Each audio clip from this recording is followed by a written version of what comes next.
guys, it's Phil from Cleveland Moto, and another, I guess we're going to call this one a badass bike in a budget, because it is a badass bike in a budget. It's for somebody who wants to buy a Harley Davidson motorcycle, a made-in-America motorcycle, and doesn't want to spend a ton of money. Well, what is it? It's the Sportster 883, and this particular 883 is from 2009. So 2009 is going to get you that big front wheel. You're going to get this is an 883C custom, and it's going to get you that so much smaller rear wheel. All right, now let's take this thing for a ride in its pewter pearl metallic finish. Pewter pearl metallic. Now, this came in with some nylon old man style luggage because it was owned by an old man style man. And it's got the sissy bar. It's got the little tombstone windshield on it that is adjustable. This is kind of set at the, right now it's set at the second from the highest position. And this is an adjustable windshield. So you can raise and lower this windshield, and then that lens on the inside compensates for how low or high you have the main part of the windshield. It's made by National Cycle Fairings. They are high quality items. So there you go. Let's go ahead and take this baby out for a spin, and we'll have a quick chat about it.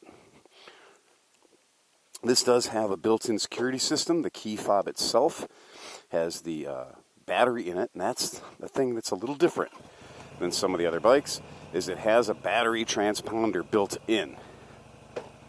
All right.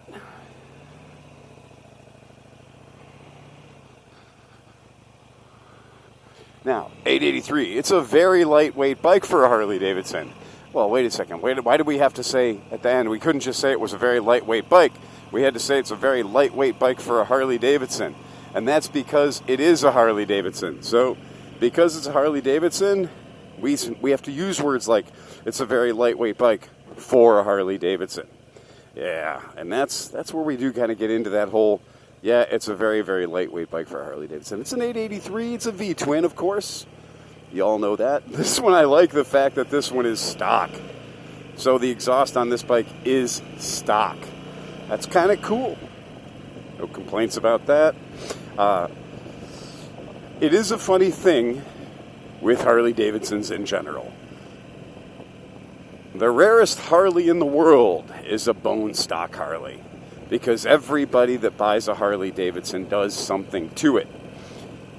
Now, prior to the bikes being fuel injected, I might say, yeah, there's a reason for that. I'm going to tell you, the Harley Davidson training manual for the sales staff, basically when talking about the Sportster 883, it kind of has said a few things that might offend our dear viewers. The first thing was this. When the customer comes into the shop and the customer's laying down their money for the 883, almost instantly you would tell the customer, well, you know, they had to do so many awful things to this motorcycle to make it EPA compliant. So many awful things. And you know what you're going to want to do? As soon as you get that bike home, you're going to want to change some of those things. Okay? You're going to want to make those awful things go away. So you're going to want to put a Screaming Eagle kit on it. You're going to want to put these pipes on it. You're going to want to change all these things about it to make up for or to unleash the real power hiding within your bike that we had to restrain due to those nasty, nasty EPA laws. And then when the Harley Davidsons became fuel injected, then a lot of that went away.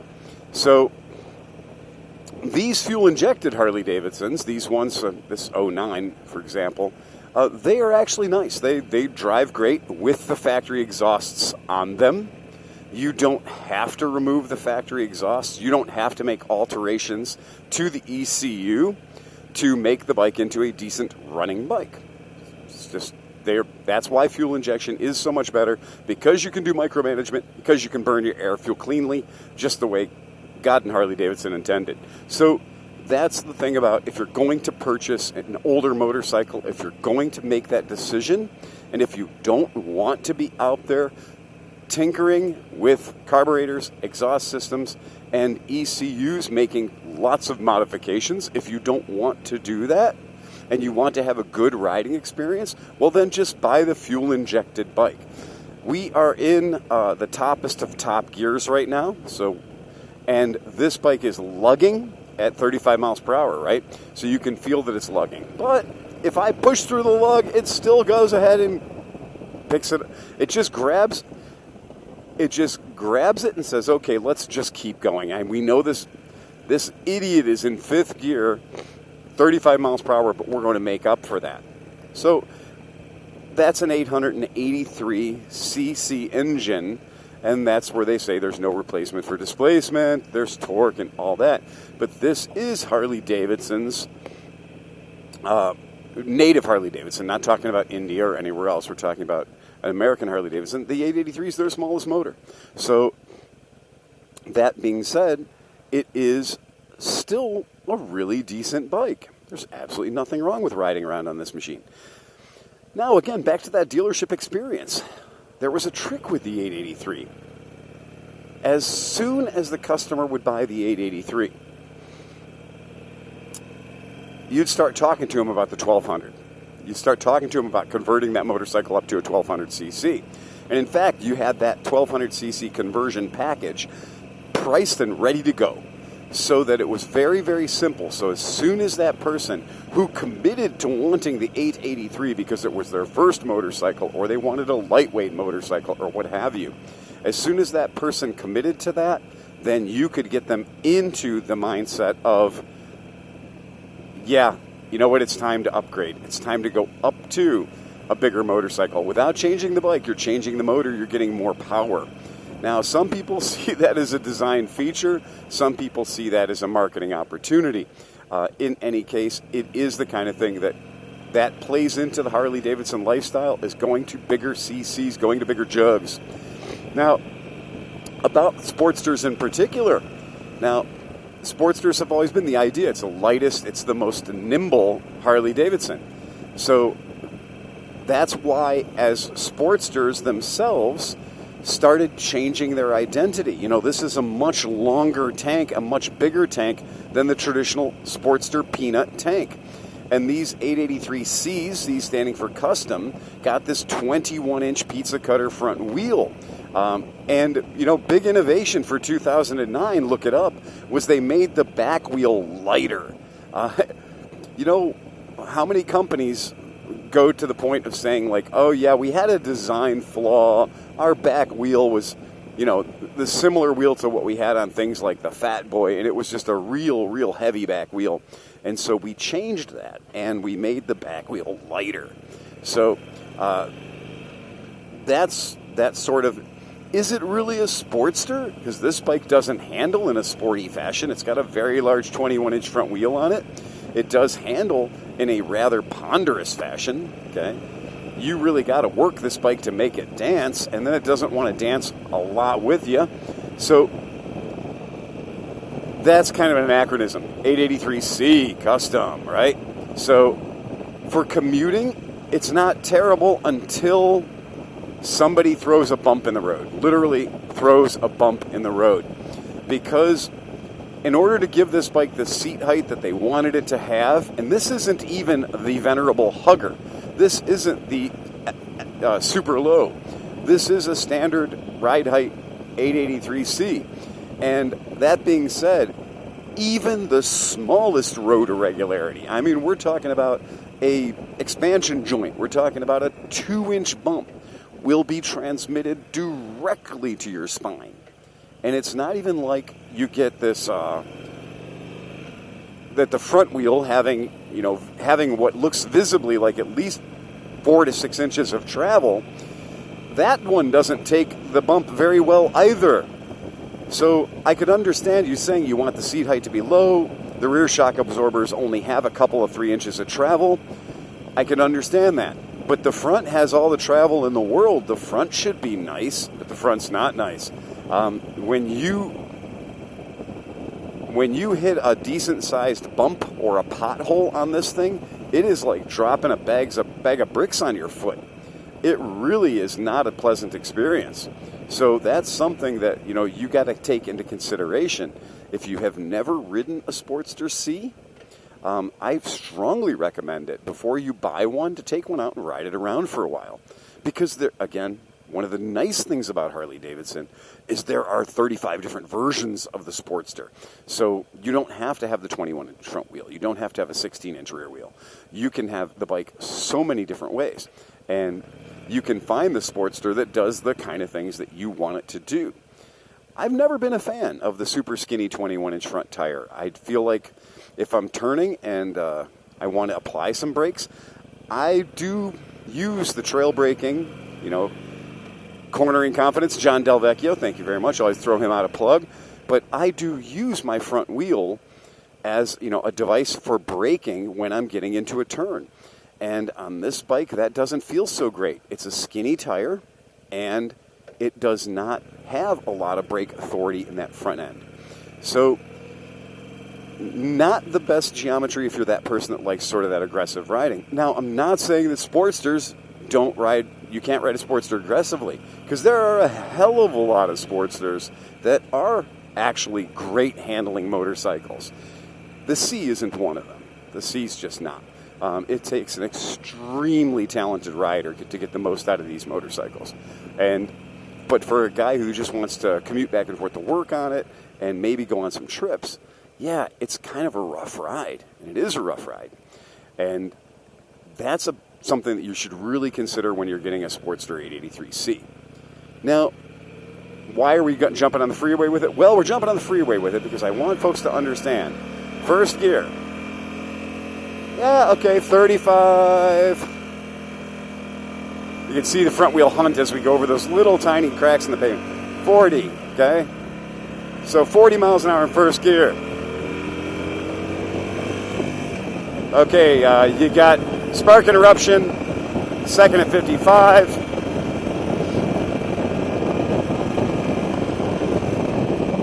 $75 miles per hour in third, fourth, fifth.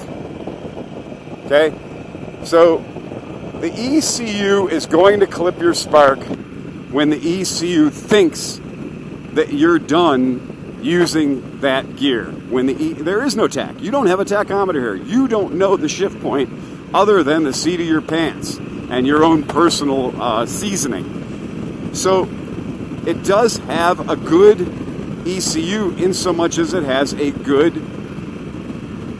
RPM limiter. It's not going to let you hurt the motor. It really isn't. In other videos, we've always talked about indicated speed versus actual speed. And this is one thing I like to bring up. Hello, Polizei! So, we always like to bring that up because the Harley-Davidson is one of the few motorcycle brands in the world where I have generally found these gauges to be accurate. 65 usually is very close to 65. And we're not even talking about the calibrated, certified law enforcement speedometers. I'm just talking about Harley-Davidson speedos across the range. Seem to be pretty damn accurate, if you don't mind. So, about the 883 power. So, here we are, 65, obviously. We're just chugging along, right? Chugging along as you would. This windshield's not terrible. That little bump right there, you heard the suspension clunk. You heard us get to what, in my opinion, is the usable, fun part of the suspension. So, that's a real good example. Okay, fifth gear, not dropping a gear, just stabbing it. Okay, and we'll just go ahead and pretend like we're in a hurry, even though we're not. 85-ish. Front end's doing a little bit of poking around.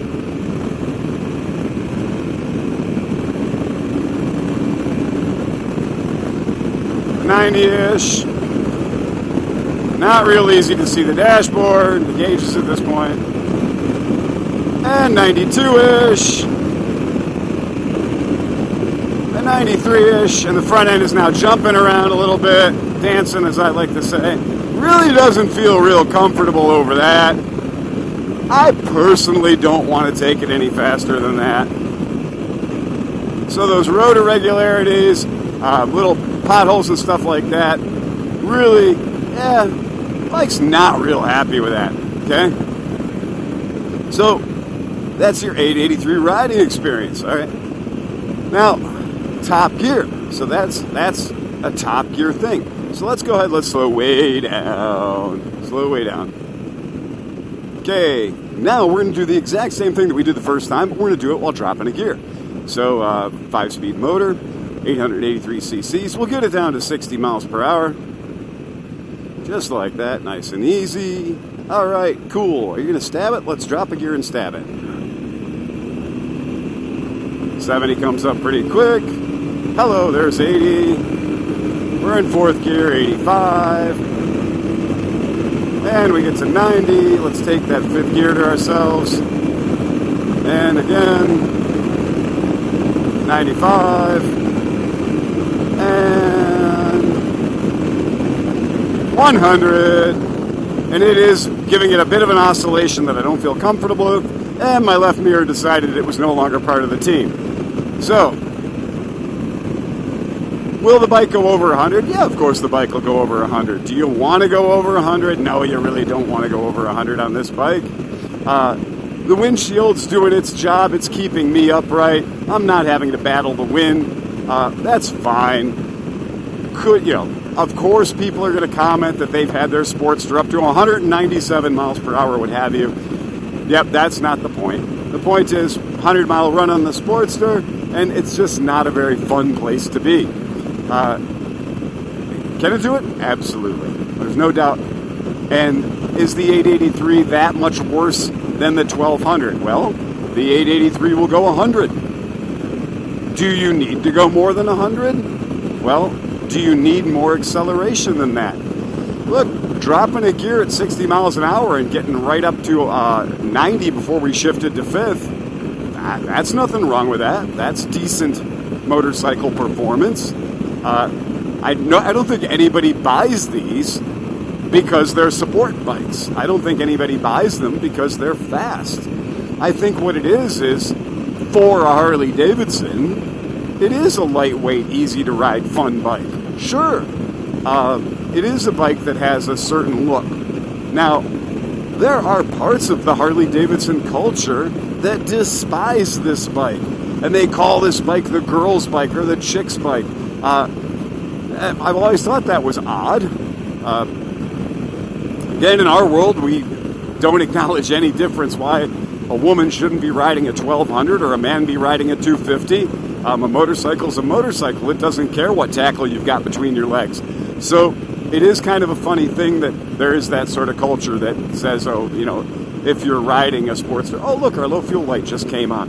About 97.4 miles, or is that 93.4 miles? So it gives you an idea what this gas tank, how much range you can have on this gas tank. So, yep, I've never jumped in that group that said I hate Sportsters. I totally don't. They absolutely serve a purpose. This one is fine. This one's a great example of an 883 custom. It's in a nice color. The paint looks beautiful. Typical Harley Davidson. The stuff is bolted together pretty nicely, albeit on the very porky side. This is a heavy motorcycle by any standards. Comparing it to any other 800 or 900 cc motorcycle in the industry, she's not a light kid. Now, but the reason we do the videos is to give you guys an insight into what having one is like, what owning one is like, what kind of, how does it ride, what do we think about it? Well, that's it. Okay, the pluses. Well, congratulations. You get to shop from the Harley Davidson department. Now you can have your Harley clothing and stuff and not just be a poseur because, I do have a Harley. Yeah, a bike like this, you're going to be able to buy it for, $5,000 or less. Cost of ownership, 2009, a 13-year-old fuel-injected Harley Davidson. You're going to find them like this, old man owned, in perfect shape, maintained meticulously. New tires, new belt, etc. A very, very easy bike to get into for under $5,000. Wow, that's cool. It's easy to ride. The front end sounds like a bucket of bolts when you hit little things on the road. It's not an evil motorcycle. It's not a bad motorcycle. It does do exactly what you expect it to do, right? It goes down the road quite nicely. And if you're into the auditory experience, even the factory exhausts sound nice. They make the sound that you want the Harley Davidson to make. And with the factory exhaust, what's nice about it is you're not annoying everybody else in the neighborhood. That's kind of cool too, right? So, yeah, there's a lot to be said for, is this bike the kind of bike that one wants to run right out and buy? Well, sure. Absolutely. I see no problem with that at all. It's a good motorcycle for that. It really is. I would have no problem recommending this to a friend. I'd have no problem sending somebody out and saying, okay, you want to be in the Harley-Davidson culture, you want a lighter motorcycle? Yeah, get a Sportster. That's fine. It's a great gateway drug, and it is a great gateway drug, and it is a gateway drug for so many people who want to embrace, the Brotherhood. Now, I'm not into, that's not the thing that I give a damn about. The last thing I want to do is have anybody say, I'm a Harley guy. That's not the way I choose to have my identity packaged. I love all motorcycles. I really do. I've got tons of them. And I ride all kinds of motorcycles. So I don't necessarily want to be particularly identified by a particular brand. It's not my jam. So if you just want a good cruiser, if you want a handsome motorcycle, here you go. It's fantastic. Added bonus point is right there. Watch this. We're going to wave, and they're going to nod and wave back, because that, my friends, is the Brotherhood. That's the thing about the Harley Davidson. That's the X factor. The X factor is, look at all the other Harley Davidsons. You will sing the song of, oh, there's a dealership on every corner, so I can get the bike serviced if I need to. But the real answer is not that you can get the bike serviced if you need to. Look, I've bought hundreds of motorcycles where I didn't have a dealer within 1,000 miles of my house for those bikes. Motorcycles are genuinely very, very reliable. And what car are you driving? You bought it at a dealership? Was it brand new? How many times have you been back to that particular dealership? For most people, the answer is 0. They bought the car at this place, they're having it serviced at that place. You're not going back to your Toyota dealership for oil changes and basic maintenance. So with the Harley Davidsons, I think that the real thing is I got a Harley, so now I'm kind of in the Harley club, Harley owners group. It's a big, powerful marketing tool. There's a thing about, well, what kind of bike do you have? I've got a Harley Davidson. When it comes to cruisers, I do feel that way. I have a Road King Police Edition, an actual former police bike. The reason I do is, my thing is, if I'm going to ride a cruiser, and cruiser bikes are not my favorite riding style. It's not my way that I like to ride a motorcycle. It's not the feel I like in a motorcycle. But if you're going to ride a cruiser, for me, I ride a Harley Davidson cruiser. I just like it. If I'm going to be big, clunky, and heavy, I'll be big, clunky, and heavy, made in America.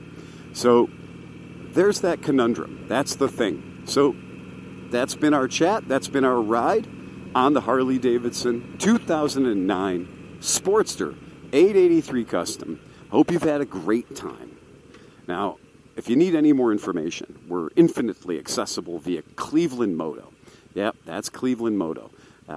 We got that website. We got that domain name because, honestly, nobody else wanted it.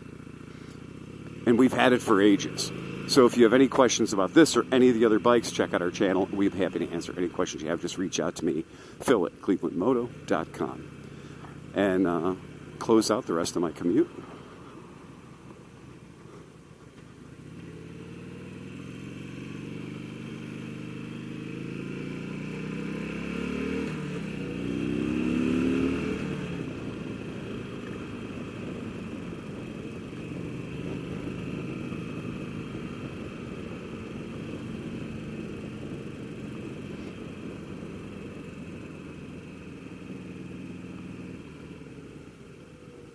Look at this place.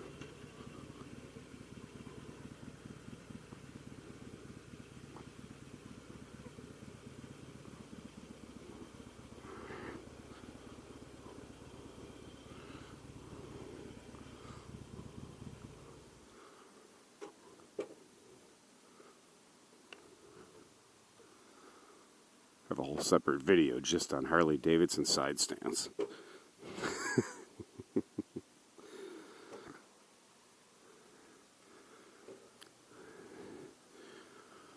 That's it, folks. And remember to always ride fast and take chances.